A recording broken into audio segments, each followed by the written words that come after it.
I am going to begin with the main players. Me, my ex-wife Pepper, her boyfriend Steve, the boyfriend's ex-wife Maria, my daughter Sarah, and my friend Jason. With that set, let's get some backstory out of the way. So, Pepper and I had a very up and down marriage. It was one of those that I was madly in love with her, but looking back I think she was in it more for the money and convenience. She had one son we will call Drug before we got married, and I also had one son that I had full custody of. While married we had Sarah. I toughed the marriage out for as long as I could, but eventually we just couldn't keep it together. We separated, and due to traveling some for work and having custody of my son, I moved back to my hometown a few states away so my parents could help, but kept an apartment in the town that Pepper and Sarah lived in so that I could still spend as much time with my daughter as I could. At this time, I asked my best friend Jason, who is a lawyer and owns his own firm, to do up a child support agreement for us. It is very important to note that we only addressed child support. It had nothing about custody or visitation or anything else in it.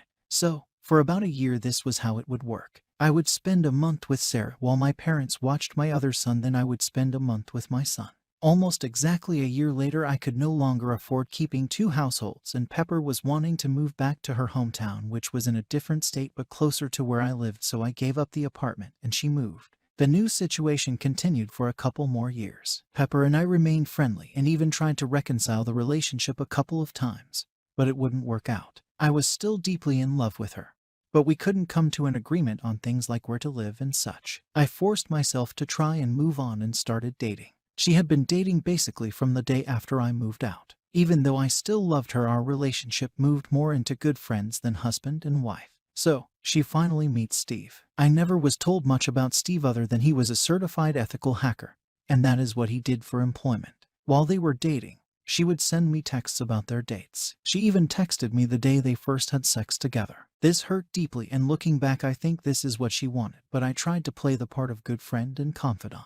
Steve and Pepper had been dating for 6 months when out of the blue she tells me they broke up and she realized that she is madly in love with me. Since it's at the beginning of summer, she packs some suitcases and heads to my state. They were going to spend the summer with me and see if they like it or not. We had an amazing summer. All the kids are getting along. Drug even loved it here. So she makes it official, we are back together. And they are moving in. We went and registered my daughter for school. We even were able to get her on a Pewee cheerleading team for the summer. She made several friends and was loving being here. There was only one problem: Pepper still had an apartment that had all her furniture and stuff in it. I offered to go up with my truck and help load everything, but she insisted that her and Drug can get it done. So off they go to pack up and then head to their new home. As you can guess, things didn't go as planned.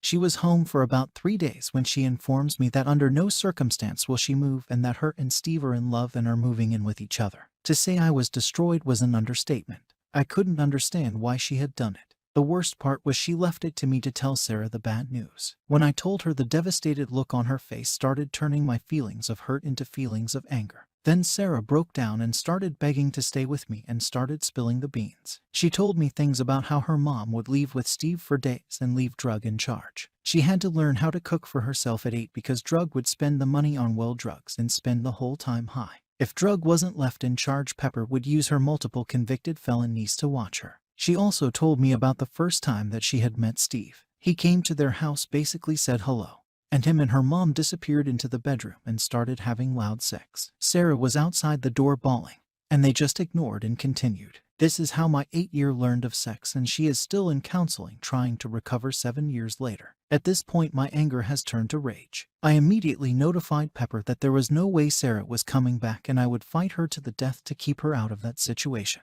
Pepper responded by getting an emergency hearing in her state to force Sarah back. I had to scramble, but I managed to get a lawyer and easily won the hearing. The judge agreed that since there was no custody agreement, and with the troubling accusations that I had gathered, it was best for now for Sarah to stay with me. I had won the first battle, but it was short-lived. Within an hour of the hearing, I started getting tons of phishing emails and texts. I was also getting password resets and MFA codes from my bank, Facebook, Reddit, and any other accounts. I knew that Steve was behind it. The very next day Jason calls. His law firm's website, email, and phone account had been hacked. Because he had to disclose the hack to the court, and because he was working on a semi-high-profile case at the time the FBI got involved. To say I was enraged was an understatement. These two people had destroyed me, harmed my daughter, and tarnish the reputation of my lifelong friend. It was time for them to pay and pay dearly. I was a man on a mission. I spent hours digging up as much dirt as I could on Stephen and Pepper. I had a lot of luck with Pepper. I found social media posts of her out late drinking that correlated to tardiness and missed days at school for Sarah. I found tons of pics of her and two strange kids doing fun activities. I found neighbors that were willing to testify that Sarah had to come beg for food because she was left with either drug or the felon. I knew I could bury her. Steve, on the other, had all his accounts locked down. I couldn't find any dirt, and it was driving me crazy. Then it hit me: try LinkedIn. It paid off. There wasn't much posted, but through his account I found Maria, his ex-wife's account. I reached out to her, and she happily accepted. Maria and I became fast friends. She hated Pepper and didn't want her around her kids. I learned so much. To keep it short, Maria and Steve had recently divorced. As part of the custody agreement, Steve got the house, car, bank account, savings, and a lower than usual child support. Maria had traded all that money to have control of the kids. She knew he was a scumbag, and all she was concerned about was keeping her kids safe. They had a very detailed custody agreement with rules for Steve to follow. As part of that agreement, if Steve broke any rules, then he had to pay and pay dearly. He had to sell the house and give her half of everything. His child support would also double, and Steve would be financially ruined. Steve also didn't have her blocked on the social media, and would regularly send texts bragging about how great his life was without her. Many of those texts had pictures of Pepper in them. We compared notes. We swapped evidence. We came up with a plan. And now it is time for revenge. First, I got with Jason. He let the FBI investigator know that I had also had some hacking attempts, and we believed it was the same person. The investigator called quick. I gave him all the information I had and who I believed was doing it. And he asked a weird question. Do I know where Steve worked? Well, yes, I did. So apparently Steve wasn't as good as a hacker as he thought himself to be. They had already traced back the hack on Jason to a business, the very same business Steve worked for. As soon as my conversation with the FBI was done, I called his work to lodge a complaint. I told the manager that someone was trying to hack me, and I was sure it was Steve. They, of course, did not take it too seriously because I had no proof. What they didn't know was they were soon going to be getting a visit from a special agent.